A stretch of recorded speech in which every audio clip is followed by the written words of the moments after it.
post-election. How are y'all feeling? What is going on? I'm feeling good. Um, Not just based off of the election. I'm feeling good because I'm on a detox, and this detox has been working. Okay. I want us to talk about today just so many downloads, so many revelations that have come through in light of this new presidency. I don't know about y'all, but this election season was crazy, right? Y'all let me know if y'all were experiencing the same type of craziness. Let me do something to my phone because I know people be calling, so I need to put it on do not disturb. There we go. Wow. I mean, this election season showed me so much craziness, right? People, friends that they really not my friends. I really don't care about their opinion, right? Girls that I grew up with, went to high school with, things like that. Honey, they were in my DMs telling me this and telling me that, asking me why do I feel the way that I feel, telling me they're disappointed and all of the things, okay? I'm not sorry. I was just not high on the Kamala Harris juice. Um,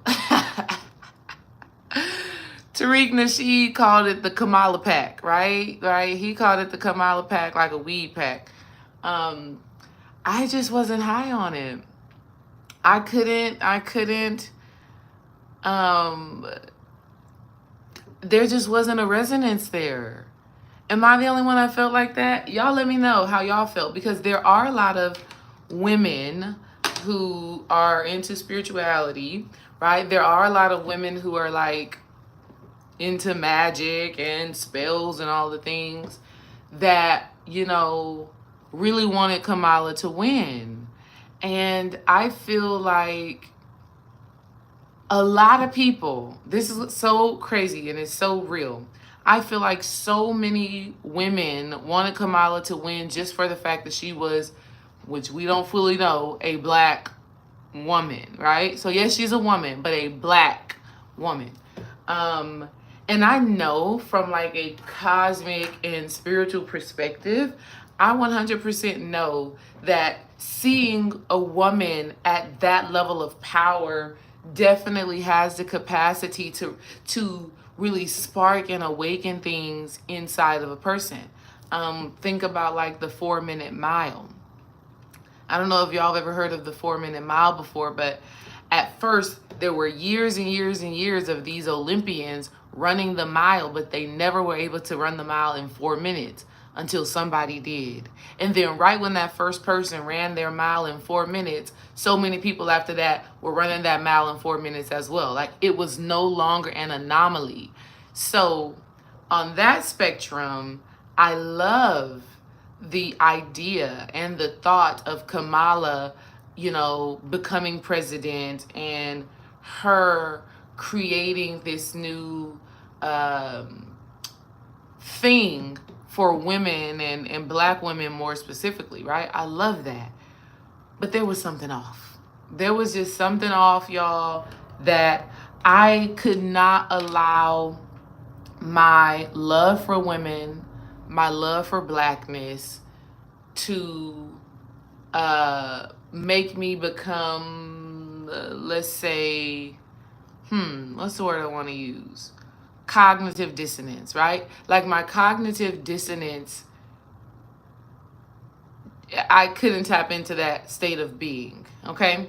So I want to talk to y'all about a lot of the things that I saw during this time, a lot of the spiritual lessons that I saw during this time that I think is just so very beautiful and profound. And it is just mind-blowing. When we decide to explore spirituality, we have that experience of just like, wow, like, wait, I'm totally different. I totally have felt like an alien. And I felt like an alien a lot, y'all. But during this election, I was like, oh my God, I'm literally like a 1%er or something like that, right? Like, I'm totally somewhere else. Let me say hey to y'all. Hey, Divine Star. Thank you. Thank you. I am feeling pretty good and rested and refreshed. Hey, Shaquila. Hey, sis. Hey, love. Hey, Barbara. Hey, Rising Vibes. Yeah. So, when we come into spirituality, peace, Sheena. When we come into this, when we make the decision, right, that we are going to explore other parts of ourselves and that we're going to not be so confined and restricted to a certain way of thinking and being, when we make that decision, we immediately start to become aware of just how different we are, of how outside the box we are. And I feel like there are moments in time where that differentness, where that alienness, where that separation is made so very visible. And this was one of those times. Like people that I grew up with, y'all can tell me if y'all saw this, right? A lot of people that I grew up with, like high school and even early childhood stuff, they're constantly posting things like, if you didn't vote for Kamala, let me know so that I can block you. If you did not vote at all, fuck you. Like, I literally saw people post things like that. Did y'all see things like that? Y'all let me know if y'all saw craziness like that. Like, I saw craziness like that to where I'm like, that's how you feel? All because of a presidency? Like, you are willing to abandon, argue, have a problem with people that you supposedly love and that you've known for years because y'all have a difference of opinion? Interesting. Very, very. You know what's so beautiful and why I feel so blessed? I feel so blessed because none of that was present in my house. None of that was present with my family. Like the people that I love the most, none of that. Right? And I know my mama voted for Kamala. I know my mama was up there. She at the polls. She don't care what Kamala said or did not say. She voted. But then my stepfather, he was not drinking the Kamala juice, right? He was not smoking on the Kamala pack. And he would say it. Like, he would say it right in front of my mama, right? And so in my family, we were able to have conversation about it. And so on one hand, I'm looking like, okay, so many people are blind, deaf, and dumb. Oh my goodness. That sounds a little bit harsh, but it's so true. So many people are blind, they're deaf, and dumb. And then you have people that maybe their blackness supersedes a deeper understanding. Maybe their feminism supersedes a deeper understanding, but at least they're willing to engage in a conversation. Okay? Peace, Kimball. That's a very pretty name, Kimball Mack. Hopefully I said that right. Hey, Iman, I love you too, sis. Oh my God. So I literally, during this election season, I literally saw people who being black and proud, right? Being a woman, having a womb, all of that is more important than discernment, than intuition, than their God and their religion. I think that was one of the things that blew my mind the absolute most, okay? So let's talk about it. Let's talk about it. One of the things that really baffled me is that many of the people that were Kamala, it had nothing to do with nothing but abortions. That's it. And reproductive rights. And the reason why that is so interesting to me is because I'm wondering, I'm like, ladies who are really pushing this, how often are we getting abortions? How often is the need for an abortion relevant to your life? To decide that somebody should be the president for that reason. Okay? So like literally, if I'm being all the way real, I'm gonna be all the way authentic with y'all. And if it ruffles some feathers, it is what it is, because that's what we're here to do. I would prefer Donald Trump. Judge me. What? You ain't black. That's what people say. You ain't black if you think that, right? Or you're not thinking about your black kids and you have daughters, right? None of that compares to my intuition, my discernment, my heart. None of that matters in comparison to my heart, my discernment, my awareness. Okay? None of that matters in comparison to how I feel when I am engaging with someone. Even though we're engaging with them through the TV, engaging with them through the phone, even though we're engaging with them through this medium, if I don't, not once, and I watched many of Kamala's rallies, I watched many of her interviews, I watched Kamala, because I had a desire as a woman of color. I had a desire to want to feel her. I wanted to feel her. I wanted to connect with her. I wanted to be inspired by her. I wanted it to make sense. I truly did. So I spent time engaging with her content on purpose to see if that spark, if that light, if that love would be activated. And it didn't happen not one time. So now I'm looking at myself like, is it me? Am I off? Am I like a Candace Owens? Like, what is it? Am I like, what is that? And my spirit just said, no. You just have a deeper sense of authenticity, of discernment, of love, and you're just not high on the political juice. You're just not high on the trendy juice. So anyways, a lot of the women who I know personally grew up with, their whole rhetoric was, you don't think women should have the right to this service? And I think a lot of people were ill-informed or misinformed. The reality is, and this is not, I don't think Trump is a savior. I don't think Trump is God, right? Not at all. I don't think that at all. I think that he is divinely appointed. I will say that, because from the past elections and just the slander that Trump has experienced, right? From the felonies to the grab her by the pussy, to all of those things that have just been projected, even the narrative. And this is the thing that is so genius about this whole thing. If you have a mind, you will look at how everything they discussed about Trump in the media, everything always had to have a negative spin.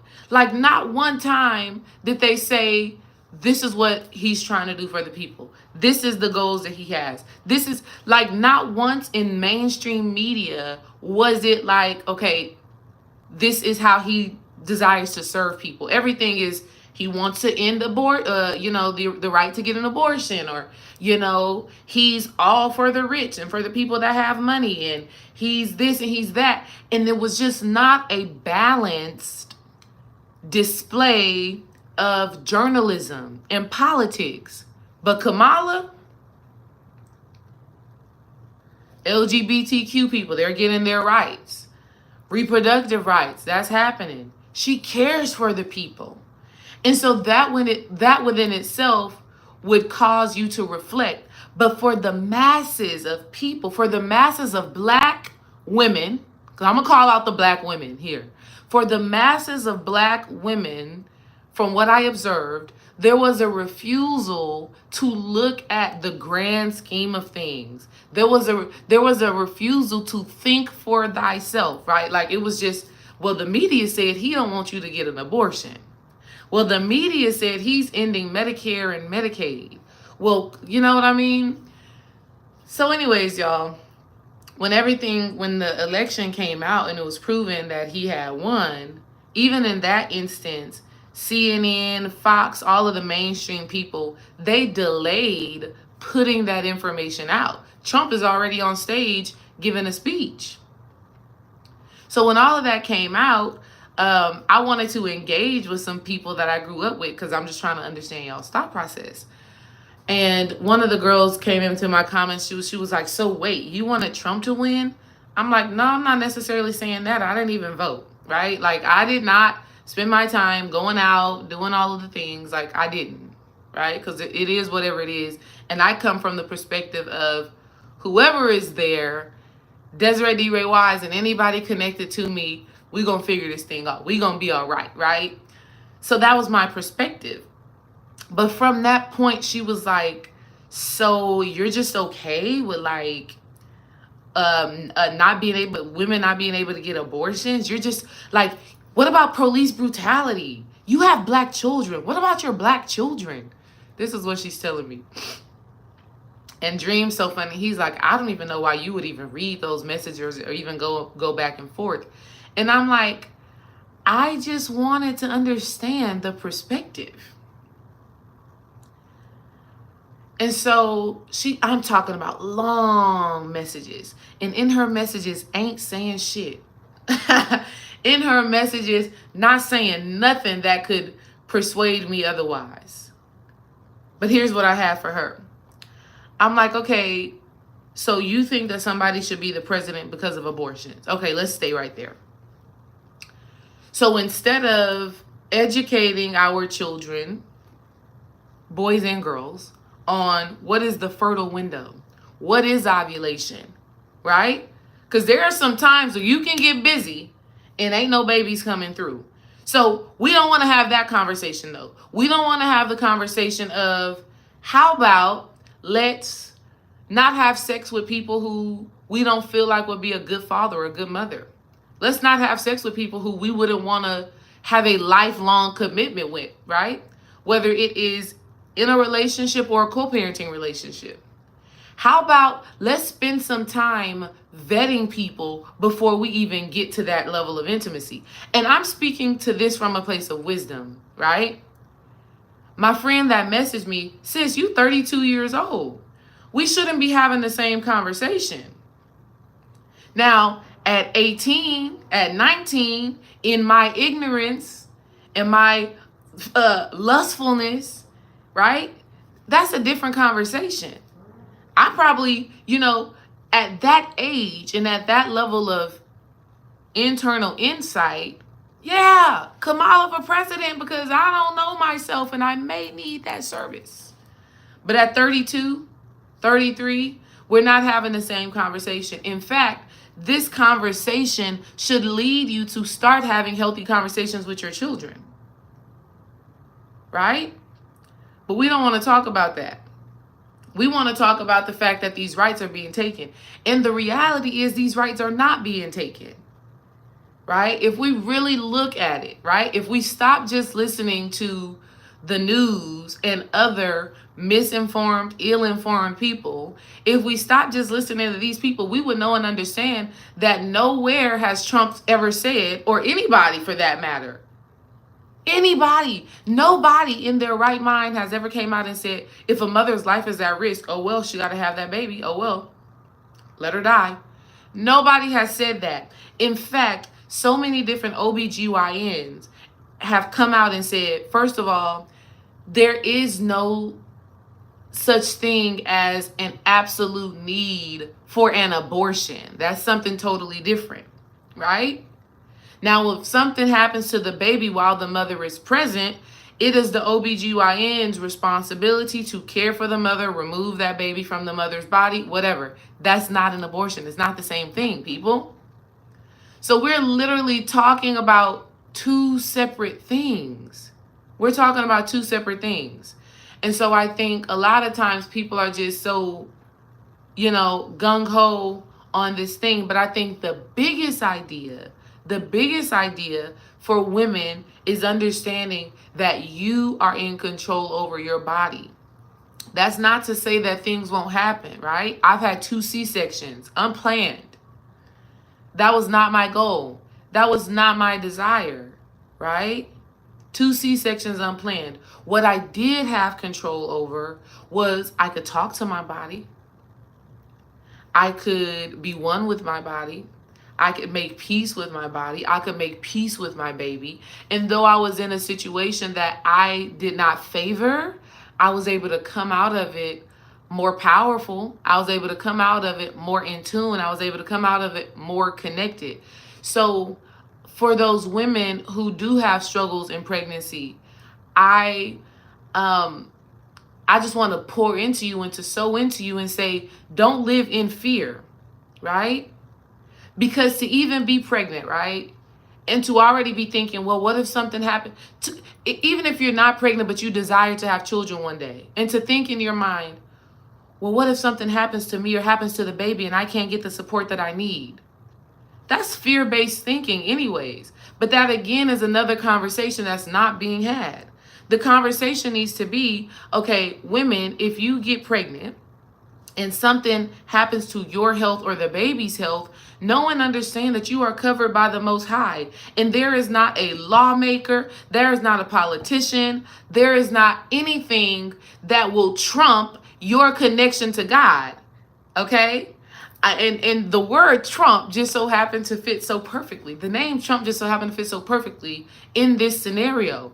There is nothing more powerful than you and your relationship to the Most High. So why are we getting caught up on abortion rights, reproductive rights? Your body, our bodies is a reflection of God. Our bodies is the temple of God. And that right there is a double entendre, because for women, if our body is a temple of God, when that spark of light, when that seed of light enters our body, God is in our body in the form of that baby. So, again, in my perspective, from a spiritual perspective, from a perspective of loving women, teaching women, coaching women, and even being a young woman who was immature and who has made certain decisions that I look back on, I have no regrets, but I've had to forgive myself for.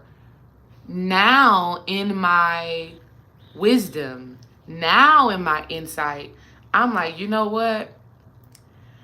I'm so freaking grateful for my life experience. I appreciate the donation, Mad Titan. I'm so grateful for my life experience because I get to teach my daughters. I get to teach my daughters. I get to guide my daughters. I get to say, listen, sis. Listen, little sister. Right? There's a time of the month where you fertile myrtle. Just is what it is. At that time of the month, this is what you need to look out for. You gonna be feeling frisky. You gonna be feeling like you want to jump that man bones at this time of the month. If you don't want to have kids, avoid during that time of the month. If you're not ready to have kids, protect yourself at that time of the month. Let's get you on an ovulation tracker. Let's have some self-discipline. Let's have discipline over our carnal pleasures. That's a whole nother conversation that a lot of these people are not willing to have, but should be having. Why are we not talking about that? Okay? Let me tell you why we're not talking about that. The reason we're not talking about that is because femininity has been exploited for something else. Right? Femininity has been shape-shifted into something totally different than what it is. Because real femininity, real feminism, it ain't about somebody's doctor being able to extract a baby from you and you being able to make the choice to say, I don't want this baby. Let me get rid of it. That's not real femininity. That's not womb power. Womb power. Oh, God, let me tell you about some womb power. Can I tell y'all about some womb power? Let me tell you about some womb power. There have been times in my life where my cycle is late. And I know for damn sure I don't want to have a baby right now. I'm like, damn, what's going on? My cycle's late. Oh, my shit. What? Whoa, too much. I don't know. Oh, God. Man, I vividly remember a time where my cycle was late, and I very much so could have been pregnant. And if you don't know, I got 4 kids, right? I already got 4 kids. This is before them. I vividly remember going to bed, and at night, I'm praying. I'm like, God, I need this cycle to come on. I'm talking to my womb. I'm like, please, this is not the time. This is not the place. God, please, right? Please bring this cycle on. And I'm got my hands on my womb, and I'm like, God, I'm grateful. I'm grateful for the ability. I'm grateful for life. I'm grateful for children. I'm grateful for babies. But right now, God, I can't. I don't have the mental, the emotional, the spiritual fortitude to do this. I don't want to repeat old cycles. I don't want to bring a child into this world, and I am not prepared on all fronts. Please bring my cycle on. Next day, period came. That's womb power. That's feminine power, right? That's the real feminism. Being able to talk to your womb and turn that thing on. That's power. Not being able to say yes or no, doctor, right?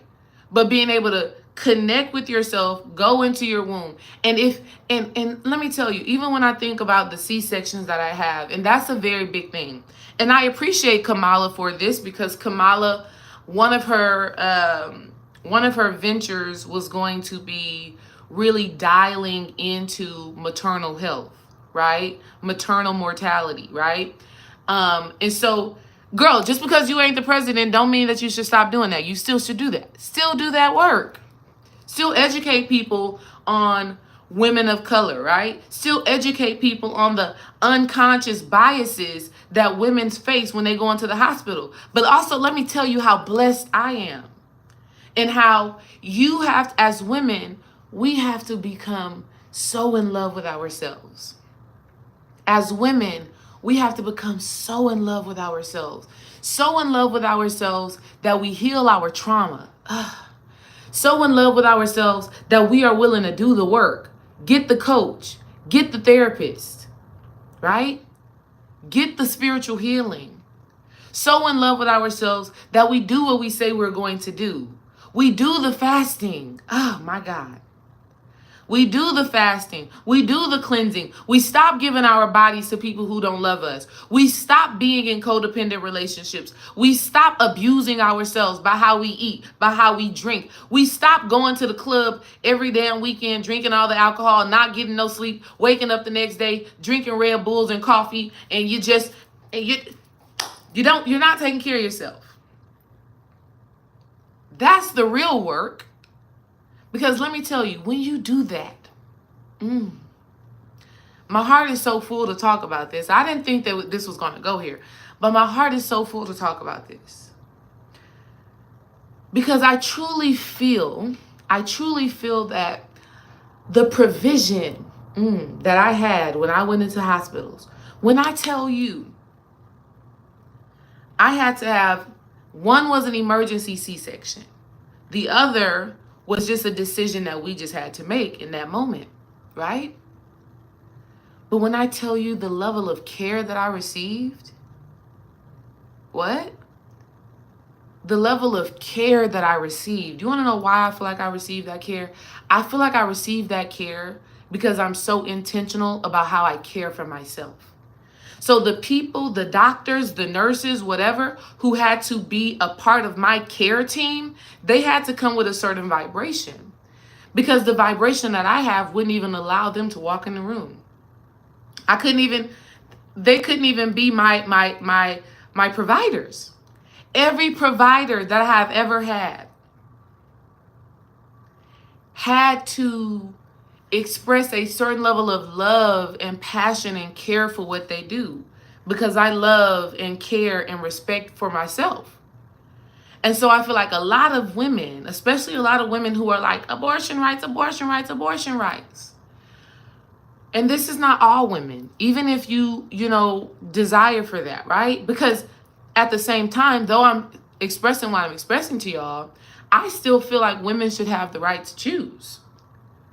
But I'm also wanting to educate women to choose yourself from a holistic perspective. Okay? If you don't want to be pregnant, there are so many precautions that you could take. You know what I mean? But you got to have discipline, right? And that level of discipline is a level of focus and a level of self-care that is required. Shit, even right now, Dream and I've been together for 10 years. We got 4 kids. I can't play with myself. Because at this point in my life, I feel a conviction that I don't really desire to have a number 5, right? So I talk to God.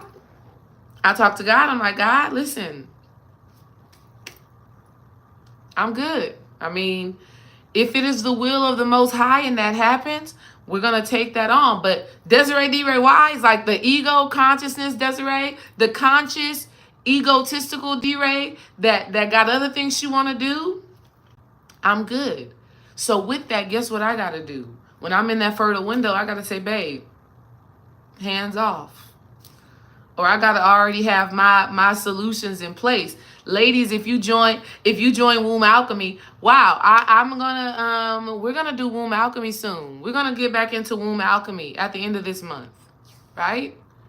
Because this, how I feel right now just says to me, we got to get back into it, right? So at the end of this month, if you're a woman and you've been wanting to gain a deeper connection with your womb, if you are wanting to heal your womb, I got ladies in here who have taken Womb Alchemy before. Some of them have had to heal their relationships with their mothers, which is a major part of womb health. See, we're not talking about that.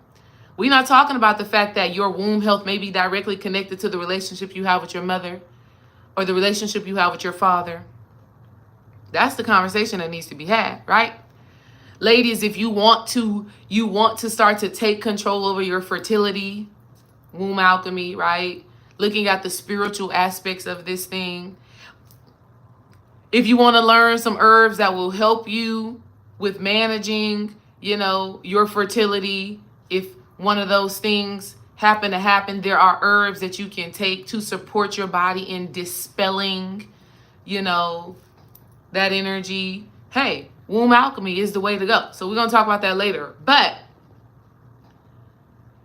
there's a certain level of self-care, self-love, self-work that you absolutely can do that will put you in position to actually be a woman who is in control over her reproductive rights. And it comes from a mental, spiritual, emotional, and physical place. It is a multi-layered, multi-dimensional thing. Okay? And so I'm like, we don't vote for a president based off of that. That is very root chakra. That is very base level. Very base level insight. And that's something that was revealed to me. Thanks for the donation, Rise and Vibes. That was something that was revealed to me that was so freaking profound. Is that a lot of these influencers need to stick to influencing on clothes, cleaning products, and shit like that. That was one of my problems with Kamala's campaign. Is instead of her going and having the hard conversation, she going to Club Shay Shay. And we know Club Shay Shay, country bumpkin, sorry, but he is. Not sorry. We know Club Shay Shay cannot hold an intellectual conversation that is going to actually communicate a certain level of power. Shannon Sharp doesn't have it. Which is why when he went and spoke with a God-level being, Cat Williams, when he went to speak with Cat Williams, who has a higher level of knowledge and discernment, Shay Shay couldn't say nothing. Shay Shay was on quiet, okay? Shay Shay was on mute, okay? He couldn't talk because you're talking to a God. You're talking to someone who has a certain level of self-realization. So we're not going to have this country bumpkin base level conversation. We ain't talking about nothing. So Kamala took the approach of, let me get the influencers on my side. Now we are seeing that influencers, you really don't have that. You have some influence, but not enough. You don't have enough. Stick to the clothes. Stick to telling us the outfits that are on sale on Amazon and Zara and all of that. Stick to telling us these cleaning supplies that are getting stick to that. Because talking about politics and stop. Am I the only one that observed that? Even from Beyonce, stop, sis. Love your music, but stop. You don't even really believe what you're saying. Y'all not for real. Oh my God. What's y'all thoughts on Cardi B's speech? What's y'all's thoughts on Cardi's speech? Oh my, I was like, I was just like, oh my. All of these influencers that y'all supposed to be talking about momming and getting your coffee, the cars you drive. Like, stay in your lane. Let people with the intellectual capacity to decipher what is being communicated, let those people lead the way with this. That's why, when I was observing the campaign, I had to stay off social media because y'all was not giving. The influencers y'all was not giving. And only people that were really like, yay, what the influencers have to say, you clearly don't have a mind. And it's not judgment. It's just understanding that a quote unquote influencer or whoever, whatever, I don't even like to say that word. They need to be focusing on what they've become known for influencing. And for most people, that's clothes, that's maybe some food, maybe it's some, but like things like this that that have a global impact, stop. Like even Beyonce. Like, I love Beyonce, right? Like, I've been to multiple Beyonce concerts. There's music that I love from Beyonce. But Beyonce, I don't want to hear you talk about politics. Is that just me? I don't want to hear you talk about politics, Beyonce. I love you, but no. Cardi B, definitely not. Elmira, when did Cardi's speech was so bad. Cardi's speech was so bad. And look, C. Diggs said, Cardi B is not articulate. Trash speech and a real disgrace. Kamala should be ashamed of herself for putting Cardi B on that stage. And let me tell you something that Cardi B said that was so sad. It's so funny at the same time. Cardi was like, I was trying to get in my Cardi voice. Let me see if I can do it. She said, you should be... She said, Kamala is gonna, I believe every word that she said. I can't even talk like Cardi. I believe every word that she said. She gonna make sure that buying eggs and milk does not break the bank. And I believe her. That's so terrible. It does not sound like Cardi. She said, I believe her. She told me to my face. Iman said you better poke your lips. Okay, let me try to do it again. She told me to my face, and she better not lie to my face.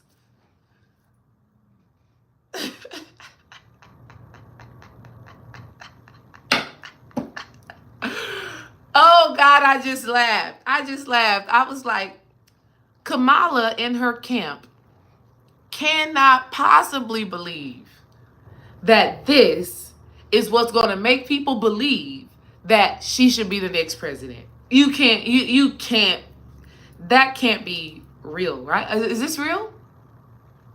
They were so for real. They were so for real. I just was like, what? What are we doing here? That's the problem. Listen, I am all for Black women in power. You want to know why? Because Black women are the most powerful beings on earth. Black women, brothers, I love you. But the reason why I say Black women are the most powerful beings on earth is because we create the earth. Like literally, life would not be here without us. It just is what it is, right? Scientifically, we know everything comes from black. It just is what it is. I love women of all race, color, whatever. I do. I teach them all. I love them all. I really do. I got me 2 new best friends. I got me 2 new besties. One is Brazilian and one is Cuban. We work at the volleyball school together, and they have literally become sisters to me, right? So I love women of all backgrounds, of all whatever. But we know whether you go to India, whether you go to Asia, whether you go to, of course, Africa, whether you go to South America, everywhere you go, blackness is present. So we just know that that's just what it is, right? Which is why this rhetoric, which is why a Cardi B is put to the forefront, because we know that black women, and let me tell you, black women, when you support, you support. 97% of Kamala Harris's votes came from black women. So black women wasn't playing. So that's a beautiful thing. But it's also a scary thing, because black women, you're voting on the likeness, right? You're voting on the likeness, on the image, but not for the things that really matter. That's a side note. We'll talk about it. So the fact that Kamala's camp believed that this is the way to convince people, that's the thing that's demeaning, and it is intellectually misaligned. Because black women are also the smartest. You know? So why not come with something that is intellectually intriguing? Why create this whole debauchery and it be, Meg the Stallion, they coming up here, Glorilla, they have a time and a place. They serve a specific thing. But we're talking about the presidency, Kamala. We're talking about you governing billions of people. So don't come with this propaganda pandering shit. Come with something that is going to make us think, make us feel. So I would be all for Kamala running again in 2028. Run again. But run with some authenticity. Run with the realness. Right? Judge Joe Brown said Kamala had to do, and this is kind of degrading, so excuse me, I don't mean to degrade her when I say this. I'm just telling you what I observed. Judge Joe Brown, who was also a judge in California during that same time where Kamala was on her run for DEA, basically came out and said that Kamala just so happened to have the best relationships, right? Kamala basically developed intimate relationships with men in power, which elevated her up the ranks in her work as a DEA, right?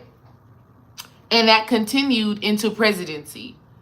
Even if that is your truth, Kamala, we would rather hear that.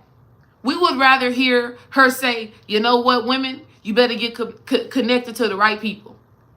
Align yourself with powerful people that can put you in position to get to where you want to go. And then when you get there, you shine your light. Say that. Be genuine. Be authentic. Be real. Talk to us about things that really matter. Talk to us about things that really impact our lives. Your campaign cannot be a hate Trump campaign. Your campaign can't be, I'm black. You better, girl. She did so much shit. She did so much code switching. Literally, there's videos out here. If I wouldn't have went live on my phone, I would have showed y'all. There's literally videos of Kamala changing her voice based off of who she speaks to. You just can't do that. Like, you don't deserve to win. You do not deserve to win if when you were in front of a Jamaican, you say, Jamaica man, come on man, how you not going to vote man? What you do? Were you around black people? Girl, you better. You don't deserve to win because you have no backbone. So true, I am infinite being. I am infinite being saying she the female Drake. So true. And that's why you could not be put in a place of power. Because who are you? In every room you go into, you change.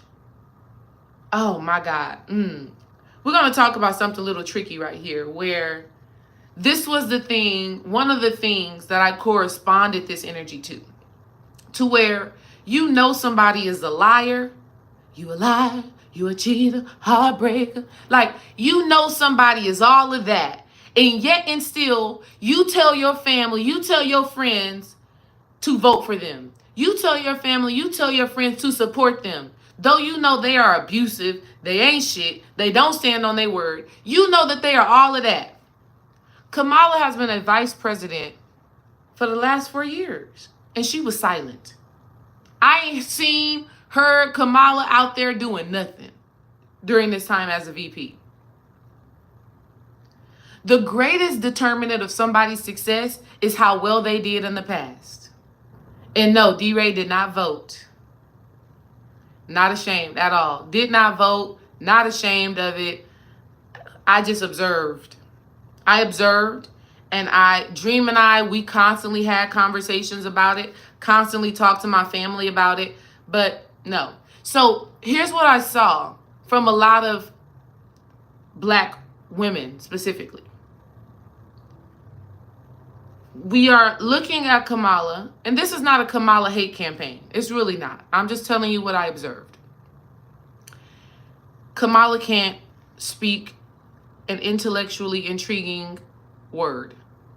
It just is what it is. Kamala's pandering. She went on Club Shay Shay and literally said, you know, my Uncle Sherman was the one. Sis, your Uncle Sherman? Your Uncle Sherman, sis, his name couldn't be John, David, Henry, Howard. His name couldn't be just a regular name. His name had to be Sherman. Shannon Sharp asked her, Kamala, when they called you and told you that you would be running for president, what's the first thing you did? Here's what she said. You know, the first thing I did was call my pastor. The first thing you did was call your pastor? I could just big face her for that. Stop playing with us. Stop playing with us. Stop playing with us.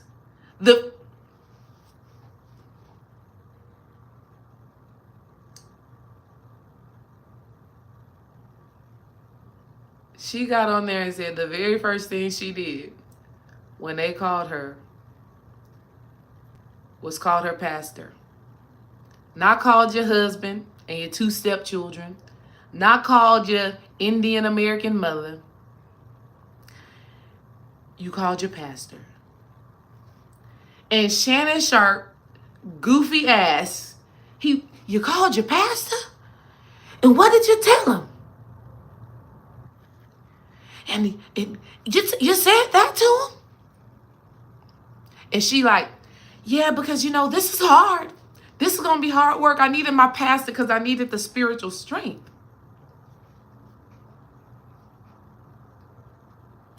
And this is the problem.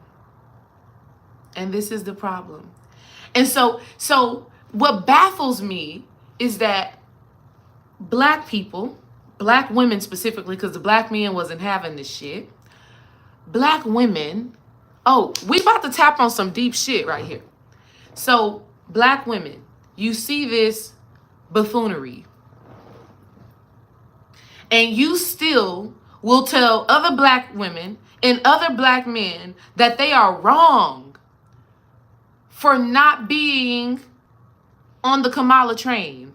You will tell them that they are wrong for not voting for a woman. You will tell them that they are wrong, even though they can see with their own 2 eyes, they can hear with their own 2 ears, they can feel with their own heart and intuition that something is off. And you will tell them that they done messed up because they will not allow Kamala to bamboozle them. That right there was the thing that really frustrated me the most about what I observed in this whole thing. That's the thing that really did it. Because here's what it is. You ready for it? You ready for it? Y'all let me know if you're ready for it. Let me tell you what this is.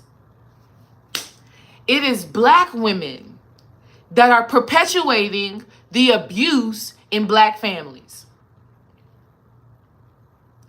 It is black women that are continuously allowing the uncle, the cousin, the granddad, the father, or even the sister or the mother who is abusive to allow that to continue.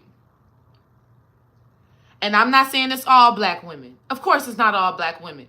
But the craziness of black women to tell another woman or another man that they are wrong for not supporting somebody who has lied, who has pandered, who didn't do nothing to support you in the past, for you to tell them that they wrong for not supporting them. All that said to me was, it is these black women. You have an uncle, you have a brother, you have a cousin that is abusive. You have a family member that is abusive.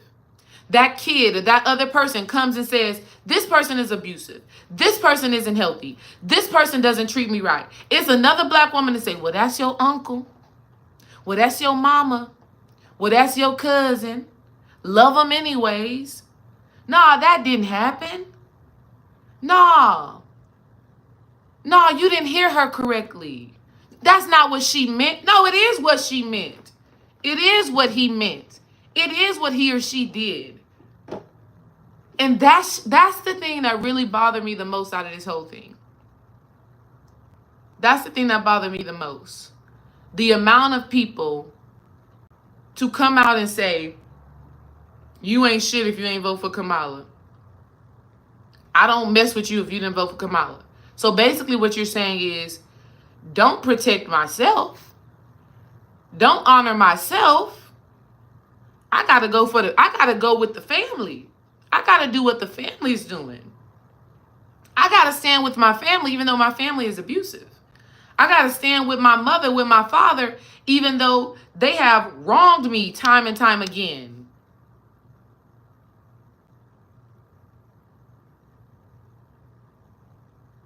Inappropriate.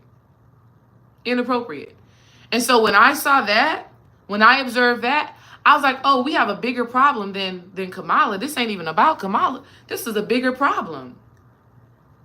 There's a disconnect from true discernment, true love, true intuition. There's a disconnect from the Most High. Why? Because many people will rather put on the facade of being put together, put on the facade of everything is well, put on the facade of all is good, than actually being real and authentic about the problems and the issues that you're being faced with. Two of the girls that were in my DMs that had a problem with me saying, thank God, I'm glad it wasn't Kamala. Two of those same girls at the club every weekend. Every weekend y'all at the club. Y'all got kids. I don't know how y'all at the club every weekend. You got kids. How are you there? How are you out like this? These same girls every weekend. Shot o'clock.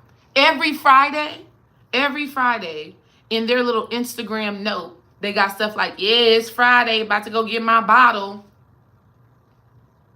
You got bigger issues. You got bigger issues at hand, right? Than telling somebody else that they wrong for not voting for Kamala. You need to look at yourselves. Which brings me to Meg the Stallion. Did y'all watch her documentary? Because I get it, right? I get it on every level. I get it, right? Meg the Stallion's documentary, it was interesting. It was good, right? Because I see a lot of women in today's time. Megan Thee Stallion was really reflecting what a lot of black women have been going through or have gone through at some point in their lives, right?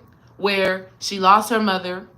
The whole shooting happened with Tory Lanez. People were slandering her name, defaming her name. A lot of people were doing all of this thing. And she didn't give herself the opportunity to heal. She didn't give herself the opportunity to mourn, to grieve. She didn't give herself the opportunity to overcome what she had experienced, because she believed that if her mother was still there, her mother would tell her, girl, keep going. Girl, you don't got time to sit down. You don't got time to rest. That's a problem. That's another big problem amongst Black women in general, right? We are being told and taught we don't have the time to take care of ourselves holistically, mentally, spiritually, emotionally. You got a mother. You got to work. You got a wife. You got to be there for your community. Be there for your friends. You don't have time to take care of yourself, right? It's a lie. It's an illusion. But she believed that lie. She believed the lie that she didn't have time to sit down and take care of herself and grieve the loss of her mother.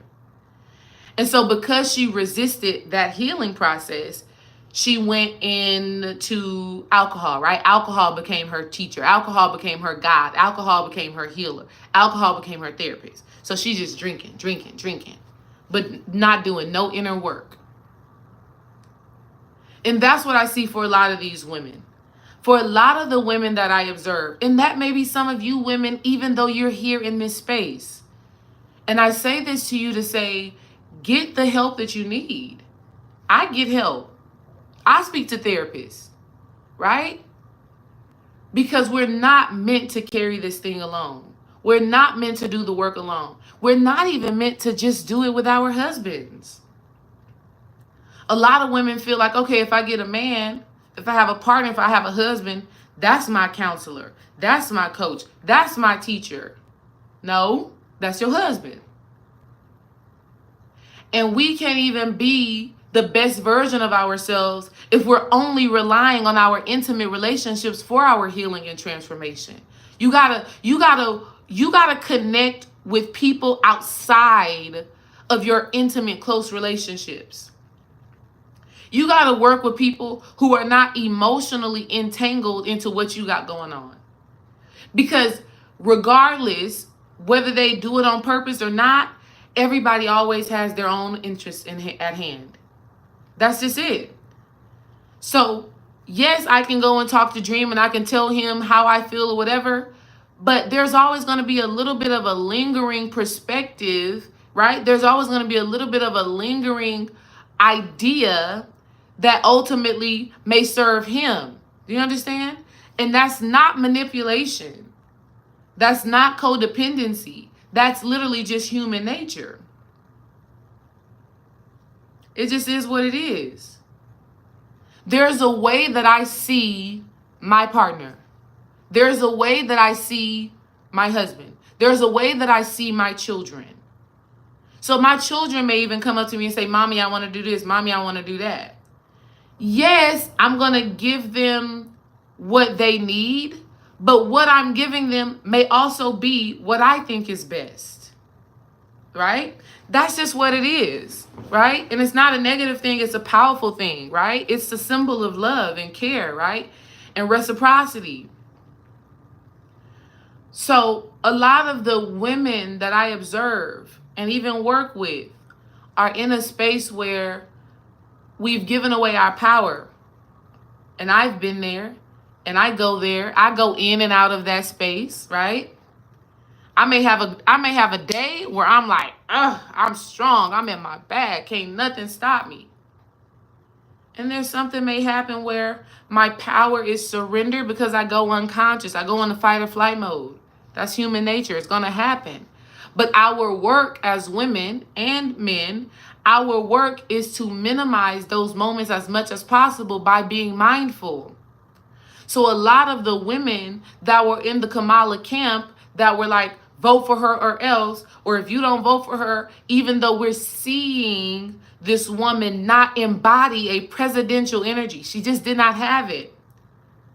Kamala's energy did not read president. Kamala's energy did not read power. It just didn't. So for a lot of those women that are pushing that narrative and saying she has to do it, she has to do it, she has to do it, I would ask those women to ask themselves, in what ways have you given over your power to people, places, and things who did not deserve it? And why do you feel like it's okay to project your inadequacy on other people? Why do you feel like it's okay to make other people feel like they are wrong for not giving their power to somebody who is unworthy of it? That's very real shit. And it is multidimensional. It is super spiritual. And this is spiritual, right? And I know a lot of times in the spiritual community, people are like, oh, don't worry about this election, That's for the hyper spiritual people. We could talk about y'all too. No, forget the election. It's still two wings of the same bird. Yeah, it is two wings of the same bird. It's true. And yet and still, there's still going to be some energy, some dynamics, some shifts that impact your life. So don't delude yourself and say, I'm going to totally ignore the presidential election. I'm going to totally ignore the Senate. I'm going to totally disregard all of this shit. I'm not, because I refuse to be surprised. I'm not going to be surprised by shit. I'm going to listen, observe, take mental note. What do I resonate with? What do I sense? What do I, and then move accordingly, I had a girl in my comments talking about, she DM'd me talking about, what was your life like when Trump was in the presidency? I said, just fine. I said, in fact, with Biden and Kamala, I didn't have to, make more adjustments. I didn't have to do some extra little, bobbing and weaving with them two in office. When Trump was in office, things were a little bit different. I was still working as a teacher when Trump was in the office. And when Trump was in the office and I was working as a teacher, them tax cuts were visible. Had a couple of more $100 on that check. I don't have that same issue.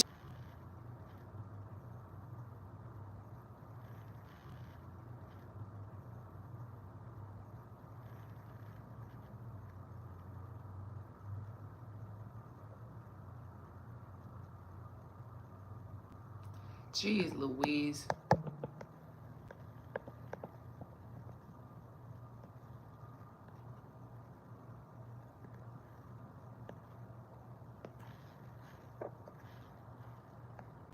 Am I back? Am I done buffering? Y'all let me know. Somebody had called me, even though I have it on Do Not Disturb. I have it on Do Not Disturb, and somebody called. So y'all can see me, hear me, all of that good stuff.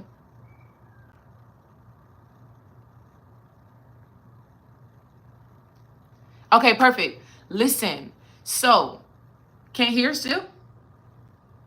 See you now. You see me now. Hear me now. Now I can. Okay, perfect. So, I don't know what I was talking about right then and there. What was I saying? Still no sound? Are y'all sure?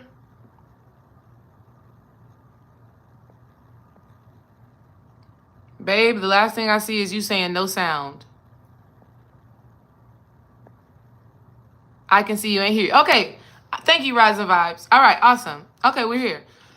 So I'm gonna address this question right here because I don't know. My brain went somewhere real fast. So the pressure cooker said, so you think Trump was a good alternative? Because that makes no sense. They both weren't worthy. Listen, you knew an independent person? At the end of the day, we live in a country that has a president, right? So let me say this. When Trump was in office, yes, things are flowing better. You know what? My coaching clients, y'all was signing up, man. Y'all was signing up like crazy. Y'all still signing up now, but when Trump was in office, baby, they was signing. I couldn't keep up. When Trump was in office, that's when I really started doing group classes. I really started doing womb alchemy in large groups when Trump was in office, because doing things individually one by one, teaching these things one by one was taxing. So I decided to move into doing it in the group, which was great, which was fun. And I still do group classes and stuff right now. So yeah, that was a positive. That was a benefit. Like I said, when I was working as a teacher when Trump was in office, more money on those checks. So yeah, that's a benefit. That's a benefit that directly affects my life. Abortions, like Kamala Harris spoke, fighting for, doesn't really impact my life personally. I empathize with other women who may need that, right? I empathize with you. But our president, who you validate, who you vote for, needs to be representative of where you are in your life and where you desire to go. But when I say, and I'm not saying all of this stuff to say I'm like pro-Trump, right? Because I didn't get out and vote, right? Like, I don't think that anybody was worth my time, my energy, and my effort to get out of my house and leave my kids at home and go do that. What I will say, though, is some of the initiatives that Trump is fighting for are more important to me than some of the things that Kamala was talking about, right? So we talk about the border stuff. That is a very real concern. And so I saw people talking, because one of the things Trump came out and said, the first thing he's addressing is the border. First of all, I live in Texas. We have a border here in Texas, right? It is a very real concern. See, a lot of people got hung up on the fact that Trump said black jobs, right? He could have communicated that better. But at the end of the day, what he was talking about was the professions that mostly black men, black women are fulfilling. It just is what it is. A lot of black men and women, right, work with their hands, right? You're putting things together. So if the border is wide open and these immigrants, here's the thing too. I'm all for immigration. I live in literally, Texas is one of the greatest melting pots ever. Houston, to be even specific, right? We're all for that. But there's a way that you do it. And that's the difference. That's the difference. There's a way to become an American citizen. And I'm not the poster child speaker on this topic. I'm just saying what it is. Shoot, our kid's principal is a Spanish man. Seems to be doing good at the school. I'm all for people who are going to contribute to the best life experience that I can have and my children can have. So what Trump was actually saying is not, I hate immigrants, but the media will make people believe that. That's not what it is. It's a certain way to go about gaining citizenship here in America. Now, gaining citizenship in America is a hassle. It is work. People have to go through it. They got to get different. I have a friend that is Brazilian. She's going through the process of gaining full citizenship. She came to America for college. She came here on a volleyball scholarship, PVAMU. She went to Prairie View, right? On a volleyball scholarship. She's been doing her volleyball thing, but she still has to go through a process to get full citizenship. One of the hangups that she's having with getting full citizenship is she has to get a tetanus shot. And with the tetanus shot, she has to get it in 1 month. Then 3 months later, she got to go and get it again. So she's been having a problem with maintaining her timing with going and getting that shot. So it's not like that. But what I do know is that Kamala and the Biden camp gave millions of dollars to immigrants, but inflation is high. How does that work? That is a problem. If you don't see that as a problem, then you are not looking out for your own best interests. That's just what that says to me. That's an issue that I have, or that is an issue, is something to reflect. Another thing that Trump is doing right now, he's working with Robert F. Kennedy. Immediately when Trump got elected, Robert F. Kennedy posted a thing. I shared it on my Instagram where he said, the first line of action when it comes down to health and wellness for American people. Y'all have to really understand what the issue is. First thing he said is, we're going into the FDA and we're dealing with all of these regulations that we know damn well is causing people to be sick, causing your kids to... There was something that came out in the news that said people born after 1980 have a lower life expectancy than their parents. Meaning they are projecting that kids are no longer outliving their parents because all of the shit that modern day men and women and their children are having to deal with now. So some of the first line of business is the foods that are banned in Asia and Europe and all of these places, they should be banned here, right? Why do we have yellow number 5 and red dye 40 and MSG in every damn thing? That is a problem. Kamala was not addressing that. So to me, if you're not addressing that, you're not I can't support that, because that is more important to me than an abortion. That is more important to me than transgender, than kids, a little girl who feels like she's a boy, right? Being able to have that surgery to remove her breast. I don't give a damn about that. And I'm not sorry about that. Okay? I don't feel, see, this is the problem, that a lot of those girls that were commenting, they got kids. First of all, they got kids. So that's confusing me, because I'm like, you have a son and you have a daughter. Under the Kamala Harris Democratic regime, buffering, somebody keeps calling. I don't know why.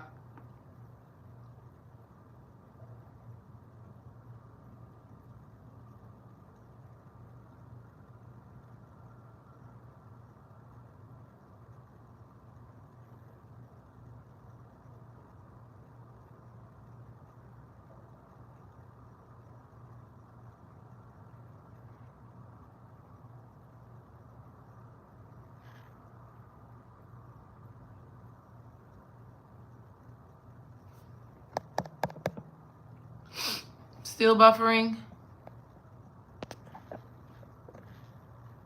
Am I back? Hopefully you can hear me. I don't know who's calling me. I got my phone on Do Not Disturb. I don't know what's going on. Y'all let me know if you can hear me.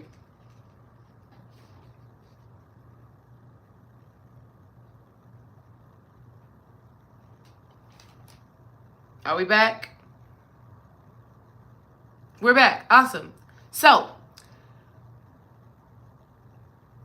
a lot of what Kamala Harris was talking about and what a lot of people are putting out there is, oh, the LGBTQ community, they get to have their rights. I'm all for that.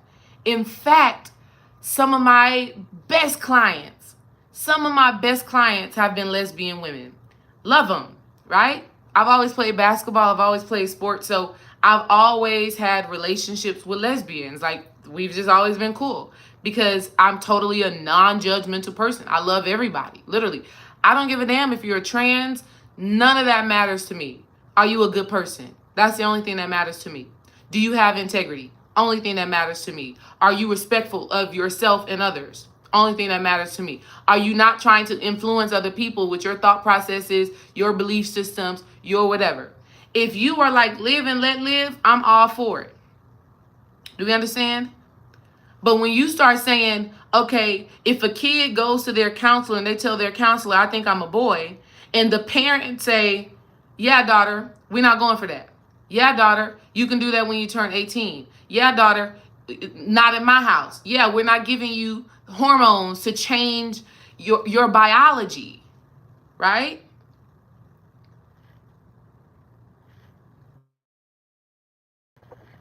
Y'all, when I tell y'all these people keep calling me, I'm like, stop.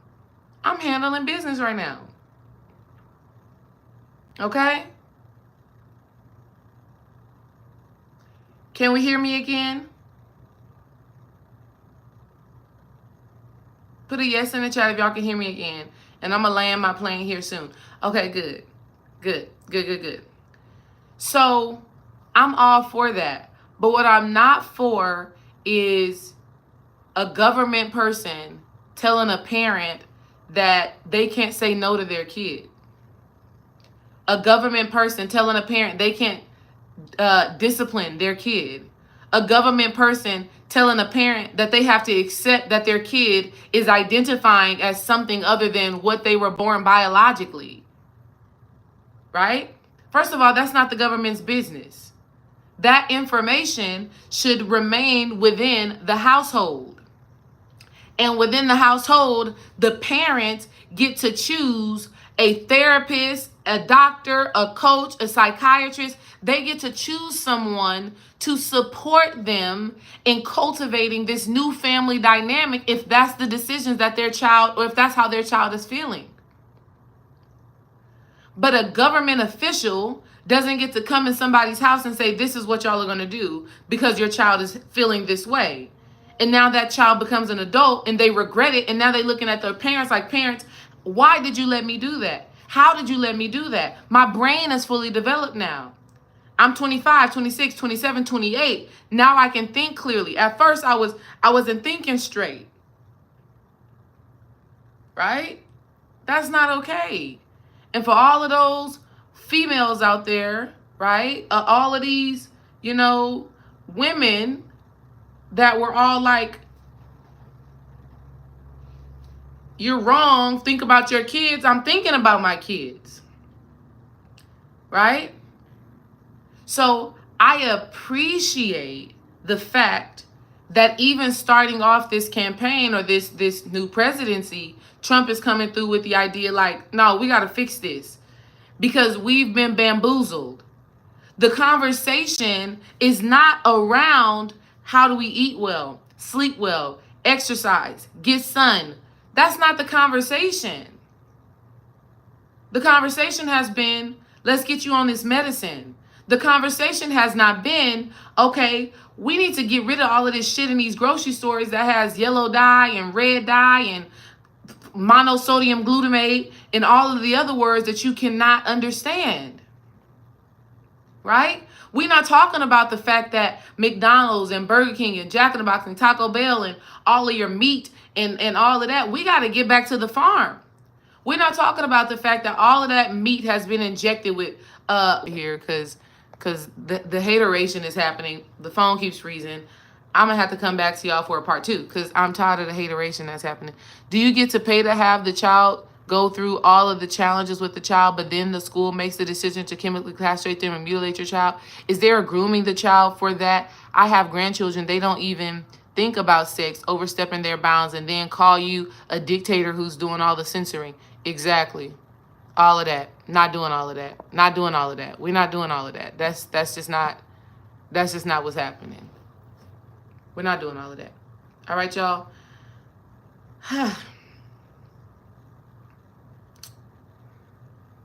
It's just all of these things really, in my opinion, these ideologies that Kamala Harris was presenting is all a rhetoric of effeminizing men, right?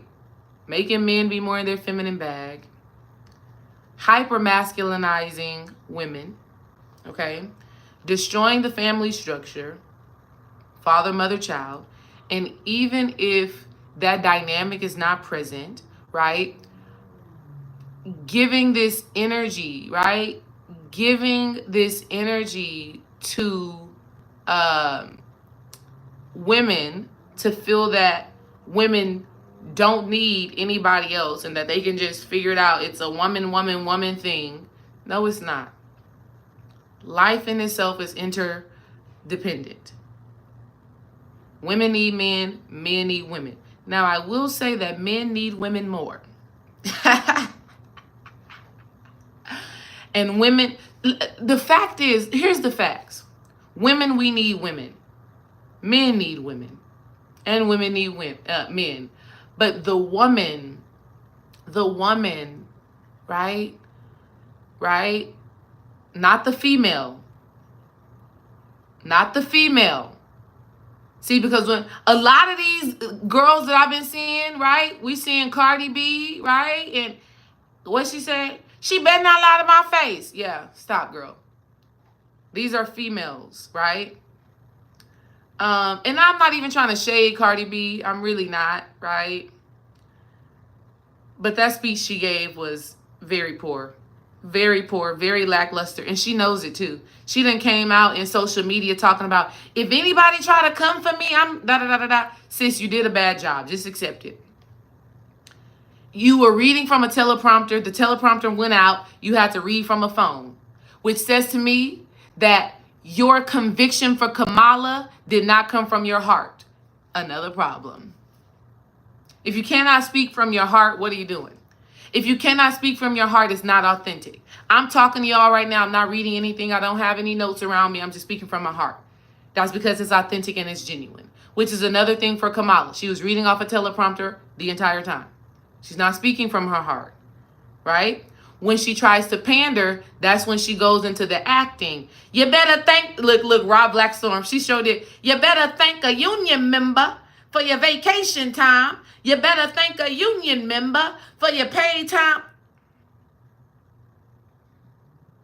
Ain't nobody got time for that.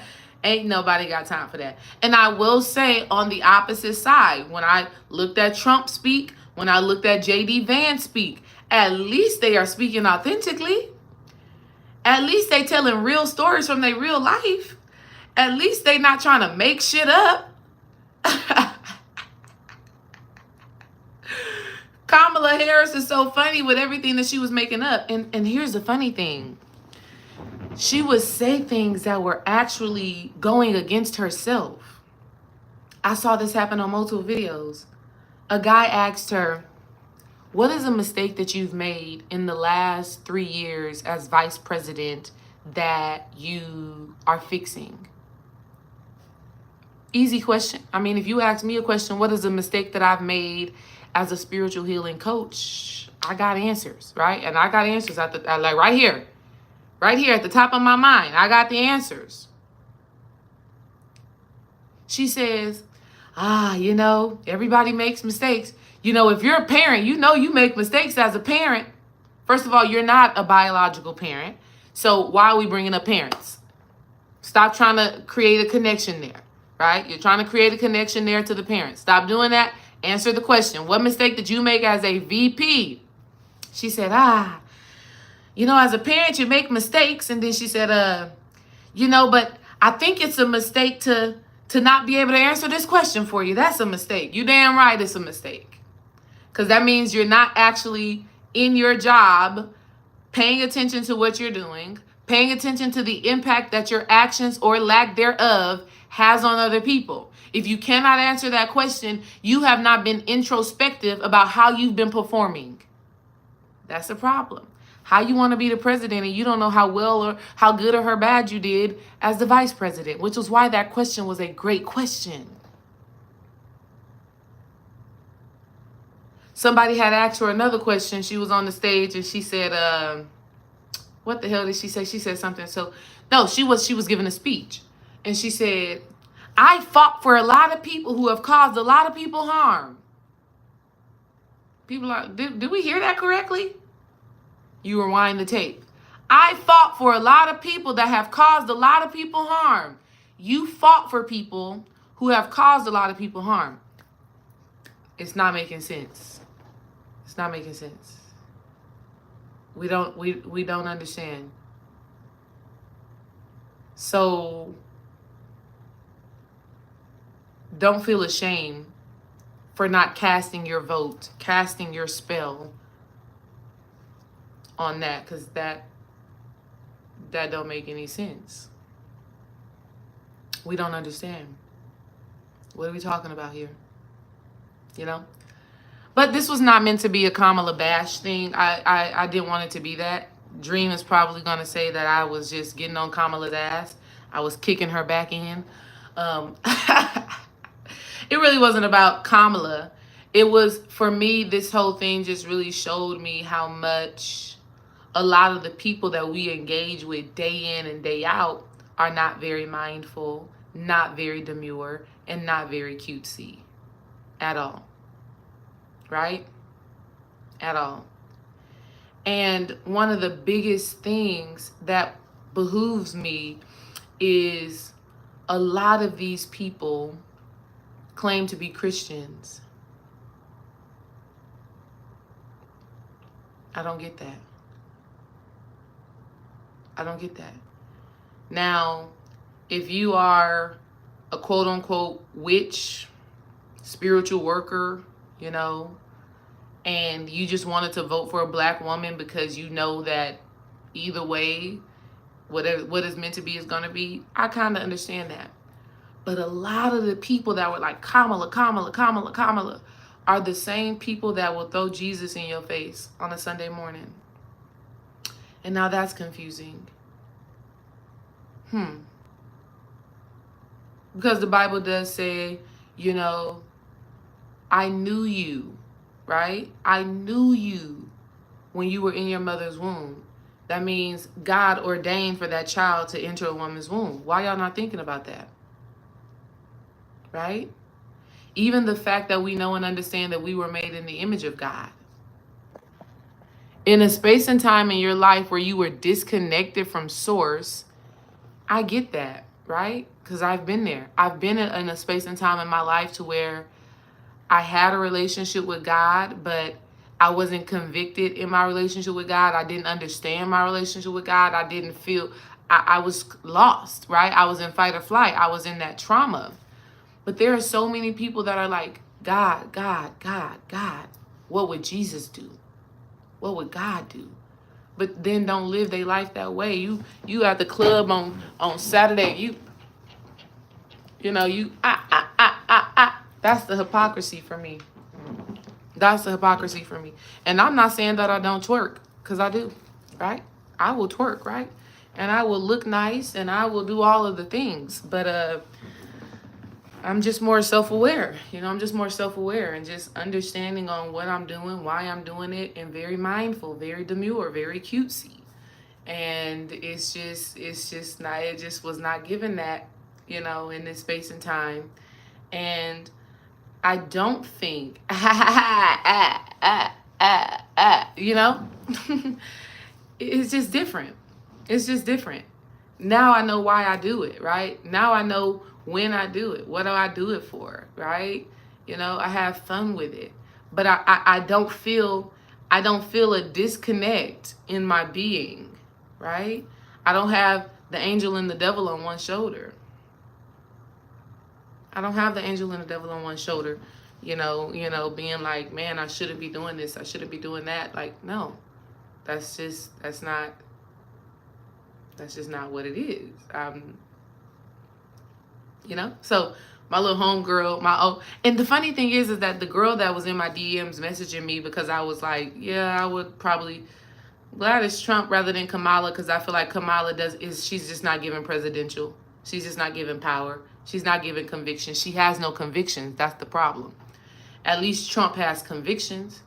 At least Trump gonna stand on his shit, you know? He ain't hiding. Kamala has been hiding for the last 4 years until right now. So when you don't have no convictions, they say stand for something or fall for anything. You cannot be in a place of leadership and you falling for every damn thing. That's weakness. You know, it's not a problem with a woman being a president. It's a weak woman being a president. That's it.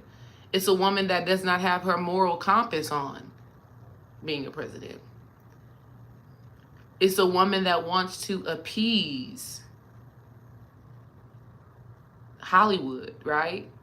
Clearly, very much so Hollywood. Like, oh my God, you got beyond. Anyways, I love y'all. This has been a very delicious conversation. Okay.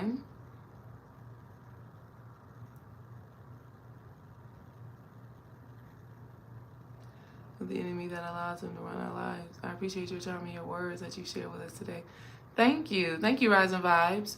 Thank you for sharing that perspective, Il Darius. I think that's a very real thing too.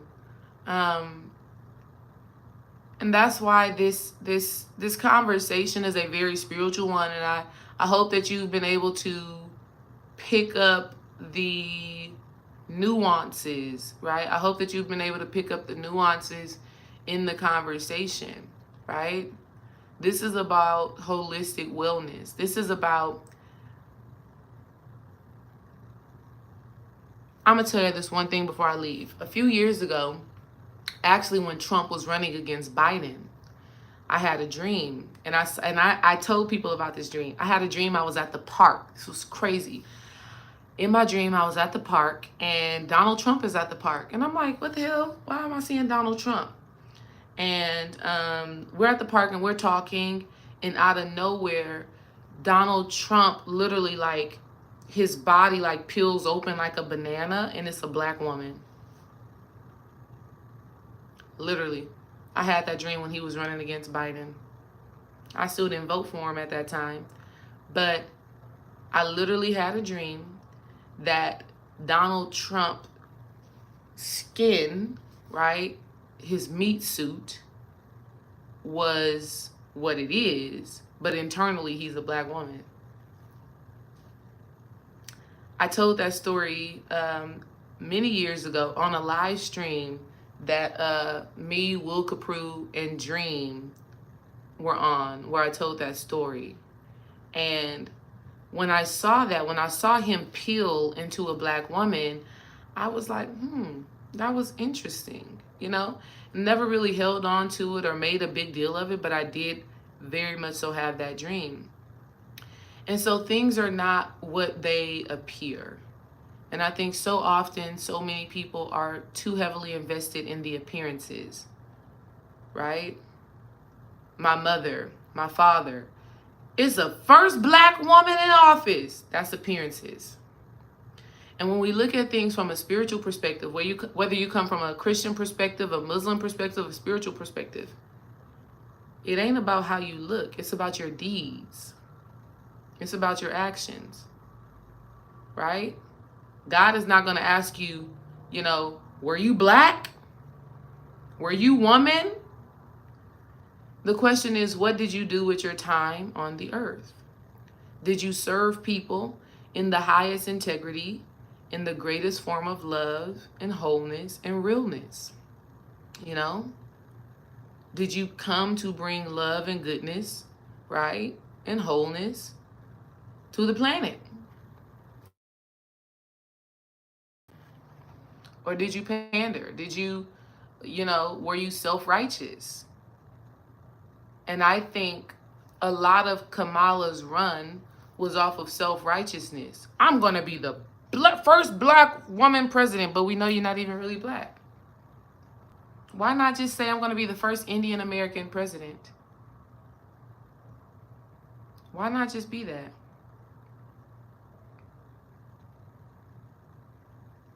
Why not just be her? You'll be appreciated. I mean, I got Ganesha right there. We all for it. We all for it. You know? So, I love you guys. Listen, if consultations, go get you one. I would love to talk to more of you, not even just about this topic, but just about owning your voice, understanding what gives you power. That's a very big thing. We got to understand right now what gives us power and what depletes our power, what takes it away, what drains us, what removes us from who and what we were called to be. So if you need a consultation, you need to have a conversation about that so that you can be empowered by someone who is not emotionally entangled in your life. Go get that consultation, okay? I'm here for that. Also, ladies, I'm thinking at the end of the month, we're going to crank back up womb alchemy because clearly we need to talk about the spiritual implications of the womb and what it is. It is not just for making babies.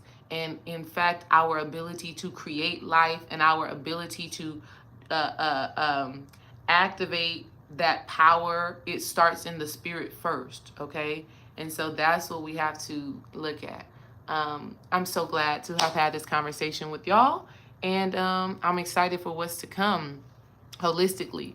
Has nothing to do with the presidents, just has something to do with understanding the power that I have, just like you got to understand the power that you have, and you got to run off that. Let that be your fuel. Let that be your guide. Let that be your love. Let that be your light. Let the power that is you inspire you every day to move in the direction. You don't need anything or anyone outside of yourself. God is within you.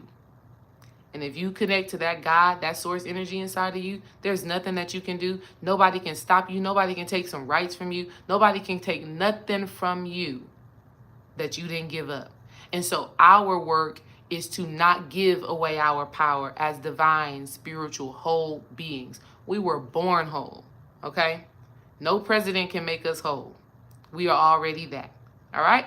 So, peace, y'all, and I'll talk to y'all soon. Patreon family, I will see y'all in the book club Saturday morning, and I look forward to having some consultations with y'all. Bye.